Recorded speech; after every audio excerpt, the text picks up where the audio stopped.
Welcome back to All Rounders. So, guys, today I'll be telling you about matching methods along with operator overloading. So, guys, as I have told you, matching methods in Python are the special methods which add magic to your class. Matching methods are not meant to be invoked directly by us, but the invocation happens internally from the class on a certain action. Built-in classes in Python define many matching methods. For example, we can use dir function, and inside the parentheses we can add int, which will list all the attributes and matching methods defined in the int class. So let's run this line and see what happens. See, it basically prints all the methods and including matching methods defined inside the int class, and we can override them and change the definition so that we are able to perform our desired action. So let's begin.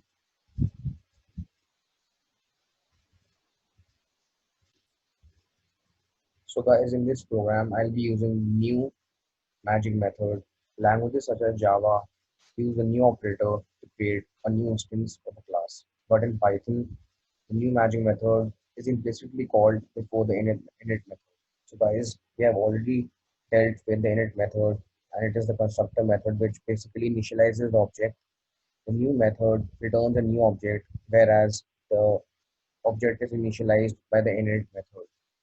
So guys, over here I am declaring a class employee, and after that I'm using the new magic method, and I'm overriding it by changing its definition by writing print. New magic method is called. Then I'm returning an object by these two lines by writing these two lines. Then I'm using the init method to initialize the object, which basically initializes the variable name and assigns g value to it, and it also prints init magic method is called. So now I'm creating an instance even of the employee class, and now I'll run this program and see what happens. See, first the new magic method is called when the object is created and allocated memory. Then after that, the constructor is invoked and it initializes the object. That was all about new magic method. You can change the definition of this method according to your needs. Let's move on.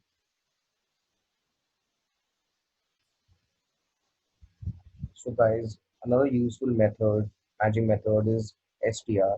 It is overridden to return a printable string representation of any user-defined class. We have seen str built-in function which returns a string from the object parameter. For example, over here, I am declaring a variable and I'm assigning 12 value to it. Then I'm printing the variable by changing it to the string by writing str, and inside the parentheses I am passing that variable's value. And after that I am giving another print statement to tell you guys how this works in the backend.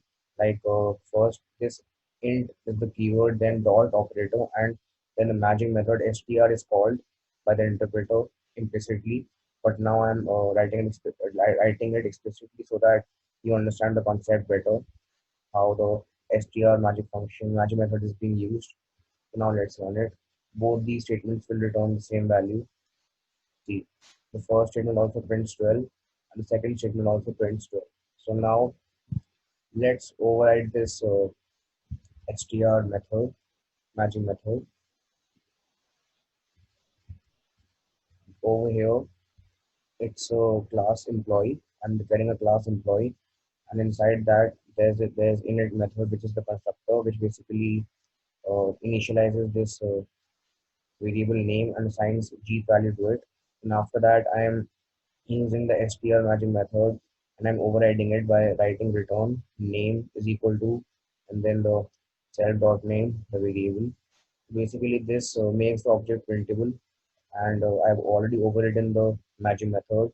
So I'm making an instance even of the employee class, and after that, I'm printing this object. So now the object even is printable, and it will return this the string representation of this object. Now let's run it. See, its printing name is equal to G. So guys, this is very useful matching method, and we can easily override it by by writing the keyword def, then the matching method name, and then we can easily override it according to our needs. Let's move on. So guys, in this program, I'll be using the add matching method. So basically, whenever we are using the plus operator in Python, this is the matching method which is being called by the interpreter in the backend. And now I'm declaring a variable and assigning five value to it. Num is equal to five. Then I'm printing num plus five. That is, I'm adding 5 to it, and it will basically print 10. And after that, I'm printing another statement, that is num dot operator, and then the add matching method. And inside the parentheses, I'm giving the value 5. So basically, this statement will do the same thing as the former one, and this is the thing happening in the backend by the interpreter. And I've used this matching method so that it gives more clarity to you. Now let's run this. See, both the statements print 10. Now I'll be using this matching method inside the class, and I'll be implementing operator overloading. See, this is a class add. I'm declaring a class add. Inside that, I'm using the constructor, that is init matching method, and I'm basically initializing this cell dot name by writing cell dot num is equal to n. N is the parameter, and I'm giving it a value none in the starting so that it doesn't really cause any problem in the program. And then self parameter is mandatory, that we all know. After that, I'm using the add matching method, and I'm uh, overriding this method by giving my own definition. I'm writing, and the parameters used inside it are self and other. These are mandatory. Self means the basically the first object, and the other means the second object.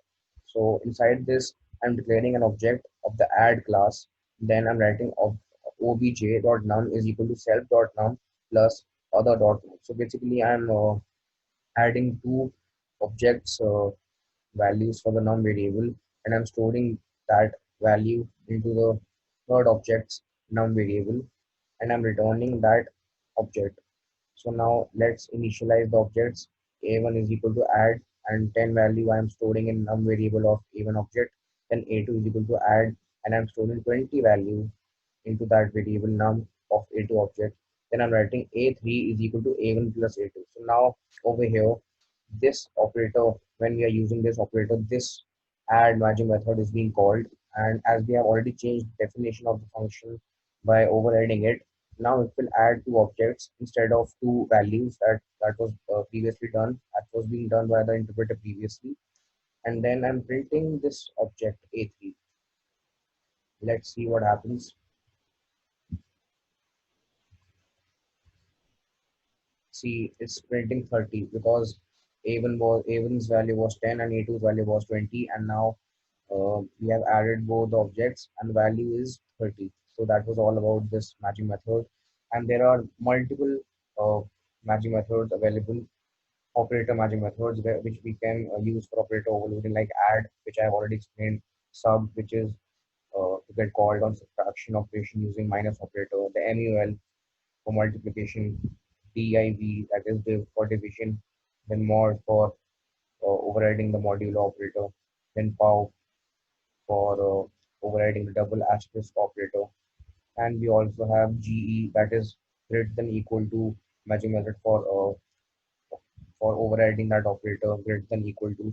So there are multiple matching methods available in Python. Like we also have initialization and construction matching methods like new, init, and we also have destructor method del. Then we have unary operators and functions like POS, NEG, absolute. Then augmented assignment matching methods, IAdd, ISUB, IMUL, IDIV, IMOD. So there are hundreds of matching methods available in Python, and we can actually change its definition according to our desired results, what we want to print. And that was all about this video. And guys, we had explained you the concept of access modifiers in Python, but that is only a theoretical concept in Python. And each and every variable method declared in Python is public, and we can use those things defined under abstraction so that the programmer or the user which sees our program gets to know that this variable is private to the file, and we should not use that in our code. So that uh, this is just a convention in Python, and we are not actually making that variable or method private or protected. Everything is public in Python. So that was just a theoretical concept, so that the other person gets to know that when we created this code, we had made this variable private and protected, and actually that code is not private or protected, but it's public.